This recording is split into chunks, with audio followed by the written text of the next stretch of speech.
Assalamualaikum students. Today we will discuss unit number 4 topic flow charting. Students basically इस topic में आज हम exercise question number 4 part number 4 और exercise question number 5 part number 2 का answer discuss करेंगे।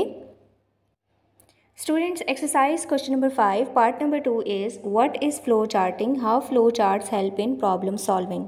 Answer of this question is on page number 92 and 93। So start करते हैं। Students, on page number 92 we have topic 4.2 flow charting. Flow charting basically एक process है in the problem solving method. Flow charting एक tool है problem solving method का। Problem solving method हम discuss कर चुके हैं कि ऐसा method है जो हम different fields में यूज़ करते हैं in order to solve different problems. अगर हम flow charting की बात करें then flow charting is a process of pictorial illustration. यानी कि प्रॉब्लम के स्टेप्स की सिंबॉलिक या ग्राफिकल रिप्रेजेंटेशन ड्रॉ करने का प्रोसेस फ्लो चार्टिंग है। अगर हम फर्दर फ्लो चार्टिंग की इंपॉर्टेंस डिस्कस करें then flow charting is a tool for analysing processes.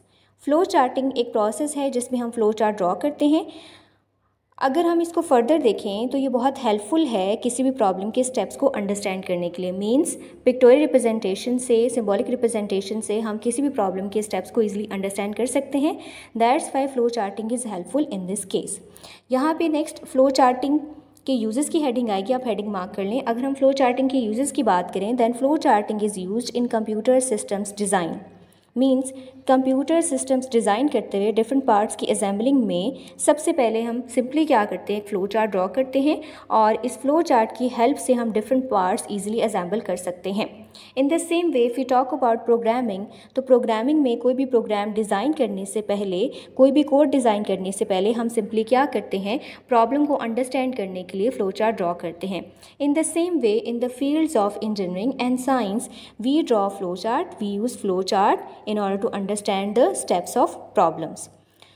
Students, next हम पेज नंबर 93 पे आएंगे। 93 पे फ्लो चार्ट को डिस्कस करते हैं। Students on page number 93 we have topic 4.2.1। ये टॉपिक भी exercise question number 5 part number 2 के आंसर में आएगा। Topic is flow chart. Flow chart को हमने पहले भी डिस्कस किया है। फ्लो चार्ट एक डायग्राम होती है that represents a process showing the steps as symbols of various kinds। यानी फ्लो चार्ट एक पिक्टोरियल रिप्रेजेंटेशन है, फ्लो चार्ट एक डायग्राम है और इस डायग्राम में हम डिफरेंट स्टेप्स को शो करने के लिए डिफरेंट सिंबल्स यूज़ करते हैं और इन सिंबल्स को हम सिंपली कनेक्ट करते हैं with the help of arrows. यानी हम इन्हें एरोज़ से कनेक्ट करते हैं। इन एरोज़ का हम फ्लो लाइंस भी कहते हैं। ये एरोज़ हमें बेसिकली सीक्वेंस बताते हैं डिफरेंट स्टेप्स का। मीन्स किस स्टेप के बाद कौन सा स्टेप एग्जीक्यूट होगा, कौन सा प्रोसेस होगा, ये इन फ्लो लाइन से हम इजीली अंडरस्टैंड कर सकते हैं। अगर हम फर्दर डायग्रामेटिक रिप्रेजेंटेशन की बात करें then this diagrammatic representation can give a step by step solution to a given problem.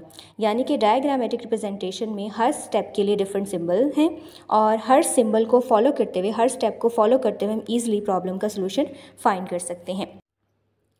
Students next heading आएगी advantages of flow chart. Students अगर हम फ्लो चार्ट के एडवांटेजेस की बात करें then flow chart helps in finding the solution of a problem. Flow chart की symbolic form से easily हम प्रॉब्लम के सोल्यूशन तक जा सकते हैं बाय फॉलोइंग अ सीक्वेंस। इस तरह से अगर हम फर्दर फ्लो चार्ट की बात करें, it shows the input, process and output of the problem in symbolic form. Flow chart में सिंबॉलिक फॉर्म में प्रॉब्लम के डिफरेंट स्टेप्स को शो किया जाता है जिससे इनकी अंडरस्टैंडिंग ईजियर है। अगर हम फर्दर फ्लो चार्ट के बेनिफिट्स की बात करें then there are 3 points. It helps in understanding the logic of the problem solving process. Flow chart की हेल्प से हम प्रॉब्लम सॉल्विंग प्रोसेस की लॉजिक को ईजिली अंडरस्टैंड कर सकते हैं। मीन्स हम ईजिली चेक कर सकते हैं फ्लो चार्ट से कि इसमें इनपुट क्या है, हम कौन सा ऑपरेशन परफॉर्म करें, कौन सी कैलकुलेशंस कर रहे हैं। इससे हम एक सीक्वेंस में ईजिली प्रॉब्लम का लॉजिक अंडरस्टैंड कर सकते हैं। इन द सेम वे अगर हम नेक्स्ट पॉइंट की बात करें, पॉइंट नंबर 2 की, then it gives the pictorial representation of the processes involved in the problem solution।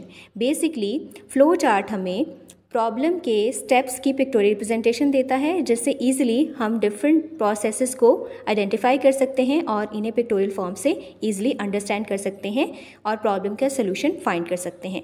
अगर हम लास्ट पॉइंट डिस्कस करें तो last point basically flow line से रिलेटेड है। It shows the flow processes in sequential manner. Means ये हर step के बाद एक फ़्लो लाइन शो करता है। फ़्लो लाइन से ईजिली हम स्टेप्स का सीक्वेंस अंडरस्टैंड कर सकते हैं। हमें ईजिली आइडिया हो जाता है कि हमने किस स्टेप के बाद कौन सा स्टेप फॉलो करना है, कौन सा प्रोसेस करना है, कौन सी कैलकुलेशन करनी है। इस सिक्वेंशियल मैनर से फ़्लो प्रोसेस हमें समझ आ जाता है और ईजिली हम प्रॉब्लम का सोल्यूशन फाइंड कर सकते हैं। स्टूडेंट्स, अभी तक जो टॉपिक हमने डिस्कस किया है वो exercise question number 5 part number 2 के आंसर में आएगा। यहाँ आंसर ख़त्म हो रहा है पार्ट नंबर 2 का। नेक्स्ट हम डिस्कस करेंगे part number 4 of question number 4। Students, part number 4 of exercise question number 4 is what are the advantages of drawing flow chart. इसका आंसर हमने अभी डिस्कस किया है। इसका आंसर भी उसी टॉपिक में है जो अभी हमने डिस्कस किया है 4.2 में। तो ये आंसर मार्क कर लेते हैं on page number 93। Students, on page number 93 we have 3 points in bullet form. ये 3 points basically exercise question number 4 part number 4 के आंसर में आएंगे। ये 3 points हमने अभी डिस्कस किए हैं। इन 3 points को exercise question number 4 part number 4 के आंसर के लिए मार्क कर लें। Students, ये था हमारा आज का टॉपिक। आज हमने फ्लो चार्टिंग को डिस्कस किया और इसके अलावा हमने फ़्लो चार्ट की डेफिनेशन आज दोबारा डिस्कस की और इसके बेनिफिट्स डिस्कस किए। स्टूडेंट्स, आपने ये दोनों क्वेश्चंस बुक पे मार्क करने हैं और इन्हें अच्छी तरह से प्रिपेयर करना है। गुड लक, अल्लाह हाफिज़।